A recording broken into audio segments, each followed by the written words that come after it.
Takže zdravím vás pri sledovaní tretieho dielu Minecraft Workbench.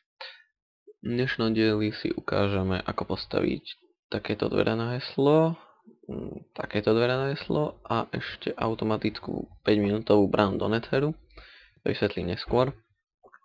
No, takže začneme týmito dverami. Najprv ukážem, ako všetky tie veci fungujú a potom ako ich postaviť. Takže máme tu panel s tlačítkami. Toto je potvrdzovacie tlačítko a toto je resetovacie tlačítko. Funguje to pomocou RS-NOR lečov, čiže buď to trvá týmto tlačítkom ručne vždy vyresetovať, alebo za týmito dverami je pressure plate na zemi. Keď po ňom prejdeme, tak vždy sa heslo resetuje. Takže tu máme heslo zapísané, je to bledomodrá, rúžová, žltá, modrá, biela, hnedá. A dobre sa otvorili. Prešli sme na pressure plate, heslo sa resetovalo. Takže teraz keď tlačíme zelené tlačidlo, tak dvere sa neotvoria. A vlastne keď to heslo naťukám, rúžová, ako to bolo ďalej? Rúžová, žltá, modrá, biela, hnedá. Keď to heslo naťukám, tak vždycky teraz, keď tlačím zelené tlačidlo, vždycky sa otvoria, až kým ho neresetujem buď červeným tlačidlom, alebo neprejdem po pressure plate. Takže teraz ho ukážeme reset týmto. Teraz sme vlastne zresetovali a už to otvoriť nejde. Aj keď naťukáme nejakú náhodnú kombináciu, tak nám sa to proste neotvorí. Au! TF? Som na nejaký bug. Čudné. Neviem. Fakt čudné, sa mi ešte nestalo. Nevadí, každopádne. Čudné. Tuším, že asi je to, keď rýchlo naťukáte nejakú kombináciu, tak to nevadí, na to, aby ste prešli, to nestačí. Čudné, fakt. A má taký pocit, že keď ťukám rýchlo tú kombináciu, tak skoro som prešiel, wow. Čudné. Čakať, nevypálili sa mi torče. Vyzerá to tak, že áno. Nie, naťukal som, wow. Ja som naťukal kombináciu, aj neviem ako. Hovorím. Tak sa mi podarilo naťukať kombináciu. Čudné. Každopádne, keďže ťukám nejaké náhodné kombinácie, tak tam len veľmi malá šanca, že by som trafil, lebo je tam celkový počet kombinácií 1x, 2x, 3x, 4x, 5x, 6. Čo je teraz, myslím, nemám to zapísané, myslím, že je to 720 mi to vyšlo, asi nejak tak. Takže 720 kombinácie na takomto systéme, kde môžete naťukať až 6 na takomto systéme, kde musíte naťukať 6 tlačidiel, čiže na 6 miestne heslo. A tlačidla sa nesmú opakovať, lebo ten systém na to nie je stavaný, takže vlastne by sa to ani nedalo tak spraviť pomocou tých RS-NOR lečov. No a tieto dvere fungujú, tak ako som povedal, už asi tretíkrát pomocou RS-NOR lečov, ktoré sú tu. Som to robil cez farebnú vlnu, takže tu je pekne vidno, ako sa to heslo ťuká. To je bledomodrá, rúžová, žltá, tmavomodrá, biela a hnedá. No a keď stlačíme bledomodrú, signál pôjde do prvého RS-NOR leču, prepne ho, to môžeme aj ukázať. Prepne ho. A teraz prestal tento bledomodrý vypínať ten rúžový, takže vlastne môžeme stlačiť zase rúžový. A ten zase prestane resetovať ten žltý a takisto až po hnedý. Zapojené je to dosť čudne. Zapájal som to asi pol hodinu, no. Takže dalo by sa to spraviť menšie, ale ja som to spravil tak, aby to bolo viac menej prehľadné. Myslím, že sa to dá, tými vlnami sa to fakt dobre odlišuje. No a vlastne takto to celé funguje, ide to až až tuto. Keďže naťukám všetky, tak táto časť Redstone sa zapne, signál ide sem do endgateu a vypne túto stranu. Potom keď tlačíme zelené tlačidlo, tak vlastne vypne sa aj táto strana endgateu a tuto otvorí dvere. No a reset tlačidlo funguje tak proste, že resetuje ten prvý Reznor ledge a tuto, ten modrý, bledomodrý. A vlastne táto sa vlastne všetko navzájom poresetuje, ten resetne ten, rúžový, žltý, modrý a tak pokoniec sa všetky vyresetujú. No a cez pressure plate je to spravené tak, že tiež vlastne tak isto, že zresetuje ten prvý a oni sa zresetujú všetky. Áno, a ešte tu na druhú vec ten pressure plate, že keď na ňo vstúpite, tak vlastne môžete výjsť a nemusíte stlačať tlačidlo alebo niečo, tak to bolo k prvým dverám. Takže toto sú druhé dvere na heslo. Sú spravené pomocou páčok a zaberajú oveľa menej miesta. Myslím, že menšia sa spraviť ani nedá.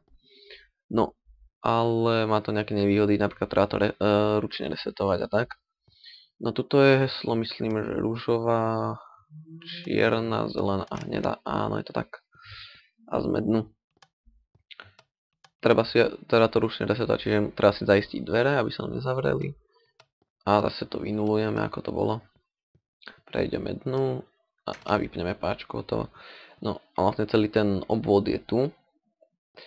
Vlny sú tu na to, aby som si mohol odlíšiť, ako má byť páčka, či biela, alebo hnedá, oranžová, zelená, rúžová, červená, alebo tak proste.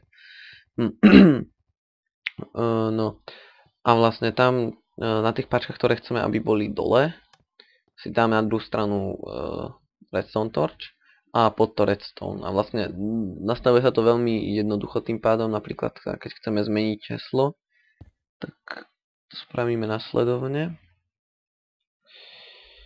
Redstone torch 1.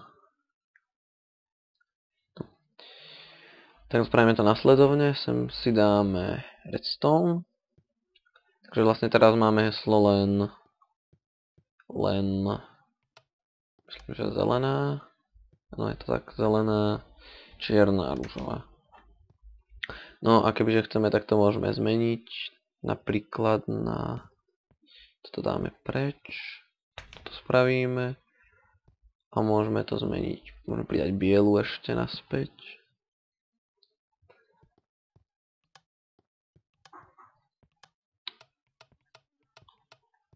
Tak teraz je heslo biela, oranžová, nie, hnedá, zelená, rúžová.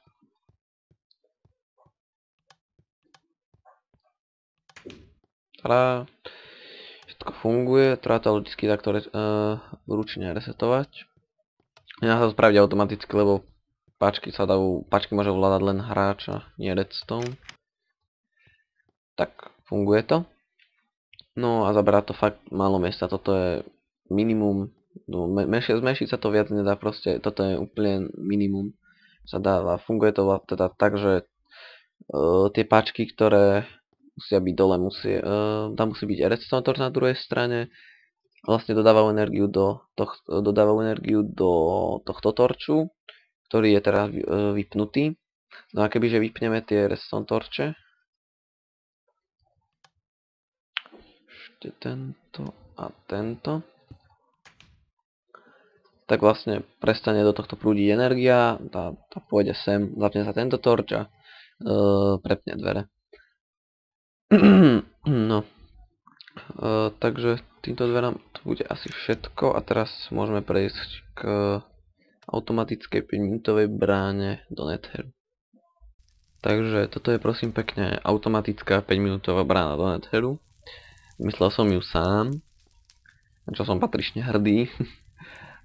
A čo to vlastne je? No, táto brána je defaultne vypnutá, ale keď stlačím tlačidlo, tak voda sem prestane tiecť a vlastne brána sa sama zapne, trvá to, myslím, že do 30 sekúnd dlhšie, sa mi ešte nezapínala. Zapne sa naozaj sama, no už sa zapla, super. Keď ju vypnem takto, čo sa na svoju voľne nedá, zapne sa zase. A proste takto bude zapnutá 5 minút a po 5 minút tak sa zase vypustí voda a bránu zastaví a vlastne bude nefunkčná, až im teda zase nestlačíme tlačidlo. No a zabera to fakt málo miesta, je to len za Nether bránou a zmestí teda celý mechanizmus za Nether bránu a funguje to na princípe, že itemy, ktoré sú položené na zemi, teda takto, tak zmiznú presne za 5 minút. No a vzadu vlastne je to fakt malý obvod, je to len toto. Vlastne tu je tlačidlo na tomto obsidiane z druhej strany, tu je redstone, to je dispenser, keď stlačíte tlačidlo dispenseru vypadne na sandstoneová kocka, padne na pressure plate, začne ho poverovať, čiže pressure plate sa tá pistón sa roztiahne a zablokuje vodu. A keďže